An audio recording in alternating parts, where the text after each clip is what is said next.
Bago gumawa ng cake si Kuya Joel. So, kailangan muna niya na I am amazing coffee mix with Tongkat Ali. Pampalakas niya. Palakas yan. Diba? Ready na siya para gumawa ng cheesecake. Kaya Ate Sheila ba yan? Oo. Gawa tayong cheesecake. Healthy. Ito yung cake natin, ha? Ready na yung Ready na cake. yan, nakabake na. Tongkat Ali muna, Kuya. Tongkat ali muna para healthy. Yes. Huwag mong i-disclose yung ingredients. Para hindi nila maano. Yeah, so gagawa tayo ng icing Icing. na chiffon cheesecake natin. Mm. Ang cake natin is nakabake na from yesterday. Yeah. Chill na yan, so mas madali siyang hiwain. Kaya mas maganda. Amazing! Only before bake. Ingredients natin is condensed milk and butter. Kailangan real butter, ha? Huwag yung blended para mas malasa. Kasi may murang butter na mabibiling ganito. Pero blended siya. Kala mo real butter, hindi pala. Hindi pala. Pero ibang lasa niya. Pag real butter, iba talaga ang lasa. Masarap. Yan, simple lang sa mixer. Mix natin. Kailangan yung butter soft, ha? Room temperature. Hindi siya frozen. Hindi frozen kasi sisira ang mixer natin. Tapos, condensed milk. Okay. Pour natin. Dali lang pag may mixer ka. Very easy. Slowly lang, one time. 1/4 lang ng condensed. Tapos high speed natin.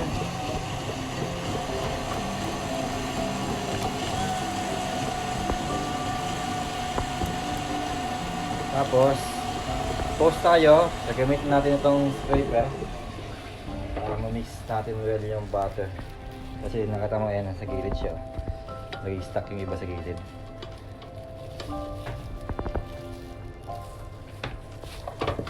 Ulit. Pag nag-smooth na yan, pwede natin continue ilagay yung remaining condensed milk natin.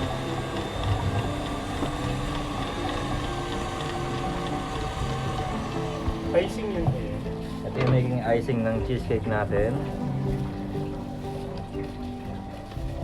Ano siya buttercream. Pero ang recipe niya is based sa condensed milk. Normally kasi ang buttercream, lang siya, butter tsaka icing sugar. Ito, special condensed milk ang gamot natin. Mas malasa. Yung ibang cheesecake ba wala? Yung iba icing sugar lang ang ginagamit nila. Kaya ito kakaiba talaga ang lasa. Yan pala ang sikreto. Special. Wala na, alam na nila.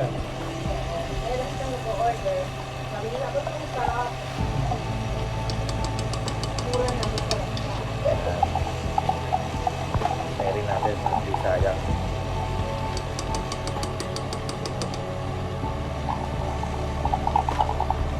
So I use 2 sticks ng butter tsaka isang can ng rainbow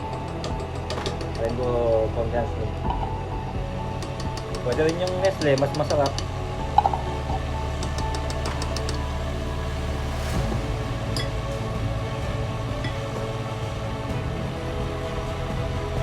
Pwede mo na siyang gamitin pang pahit sa cake.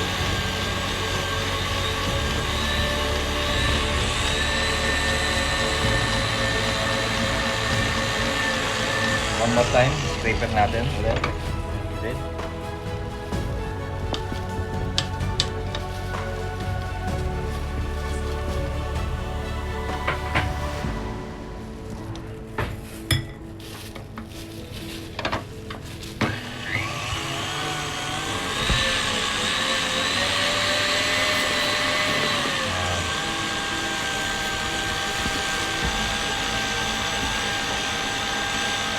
Ngayon, habang mimix natin yan, okay, slice natin. Slice. Hold natin sa baking pan.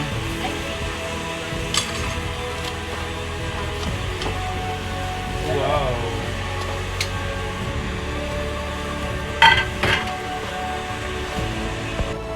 Inom mo na siya ng tongkat ali.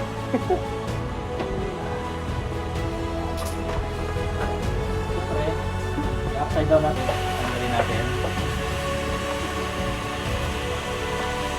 Naka-base niya. Slicer lang.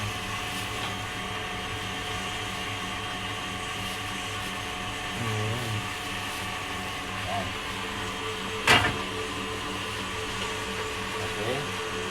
Tapos, i-divide natin sa dalawa ang cake. Kasi maglalagay tayo ng one layer ng icing sa gitna niya. Para mas rich ang flavor ng cake natin. Dalawa lang.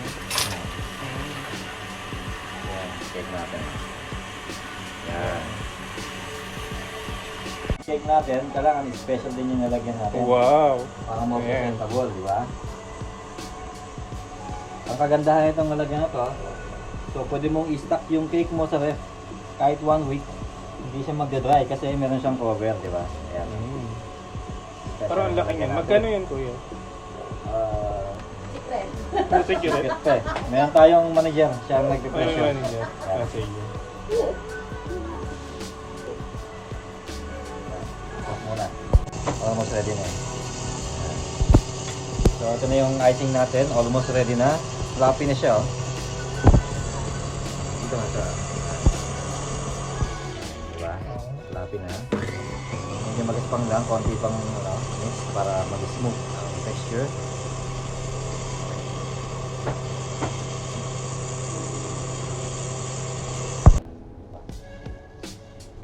Yan, tingnan natin.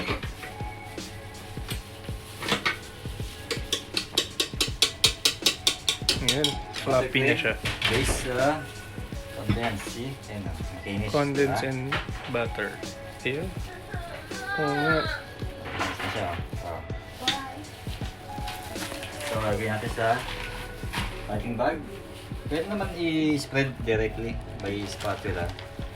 So, mas gusto ko sa piping bag para mas equal yung ano natin.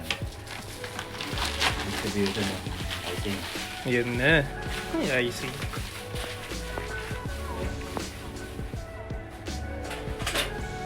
Tapos, cut. Tignan natin. Tignan natin. Ang clean, paikot. Yan ang sinasabi ko. Pag piping bag, mas equal yung spreading natin ng cream.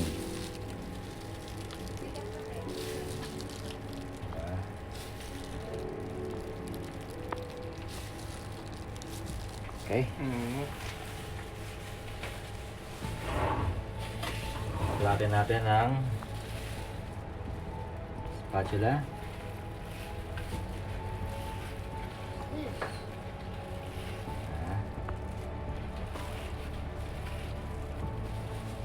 Yan. Yan yung layer sa loob ng cake.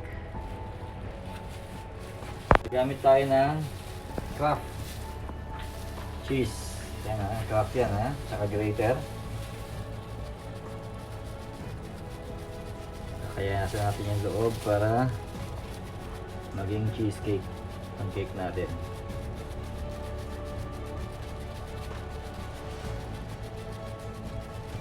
Kailangan rich. Huwag titirin ang ingredients.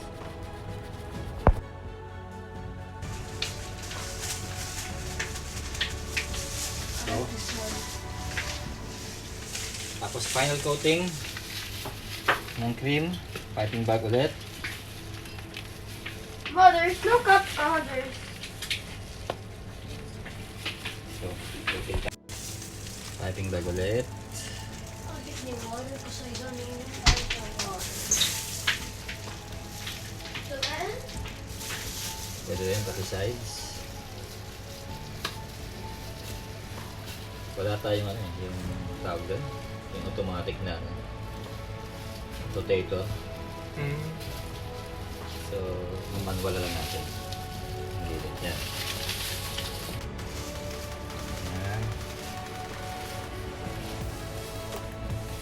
Mas gusto ko inuuna yung top muna, spread muna. Bago natin isunod yung side. Yung mako-cover na rin pala siya. Cover na natin yung top.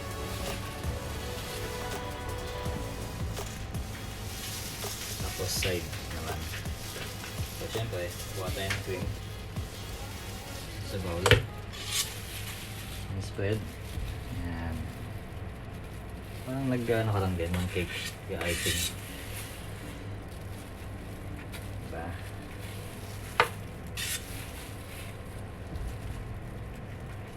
So, importante yung icing mo is fluffy ha. Kasi pag hindi mo siya minix ng maayos, malambot, lapsak, yung cream mo bumabagsak. Kaya yung ginawa niyo kagabi. Sino gumawa yun, si Kate? Oh.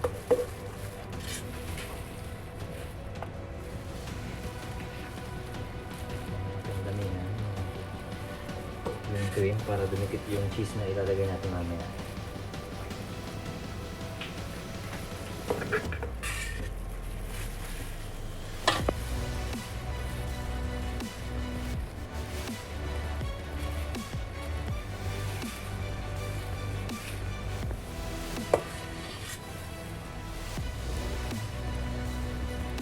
Hindi naman importante yung straight yung cake mo ha. Ay yung cream mo kasi bubunan mo siya na ano eh. Na cheese. So hindi na importante na pulido yung pagpunas mo ng cream.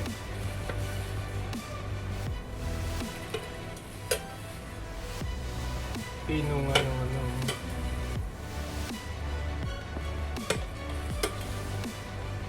Tapos ipapasa natin to kay Olive.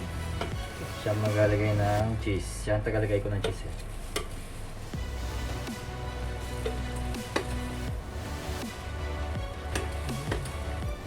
So, ready na yan for palagyan ng cheese.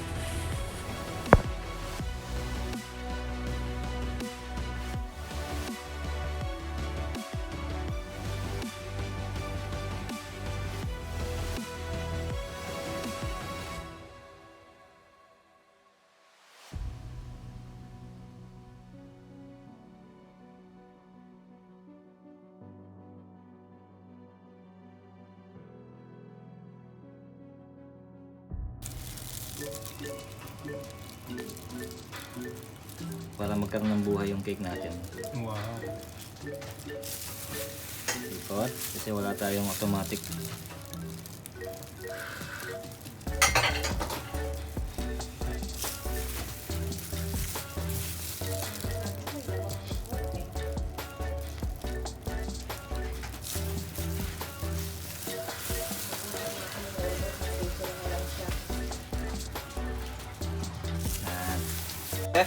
Okay. Chill muna. Bago natin i-prepare yung ano niya, writing niya. Happy birthday daw.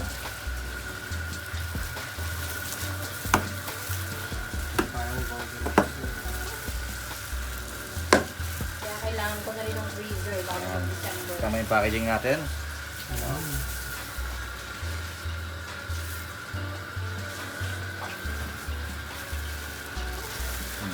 Muna. Chocolate pa Gawa yan. tayo ng panulat, chocolate. Kasi mahirap sulatan ng cheesecake kasi magaspang ang ang ibabaw niya. Diba? Special yan, chocolate ang gamit natin. Ito lang. Chocolate. Makakain lahat, walang sayang. Galing.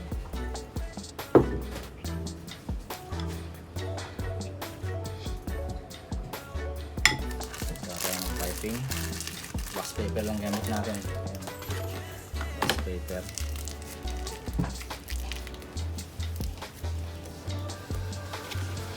Tapos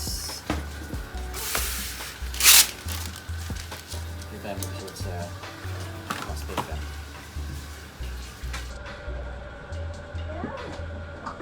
Okay, gising na ba? You need PJ? It's awake?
Download ka nga ako. Close natin.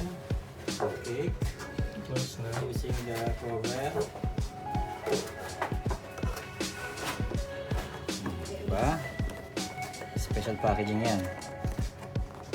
Para sa mga special person. So, special occasions. Kaya, order na. Okay, order na. Cheesecake, very cheap at tasty.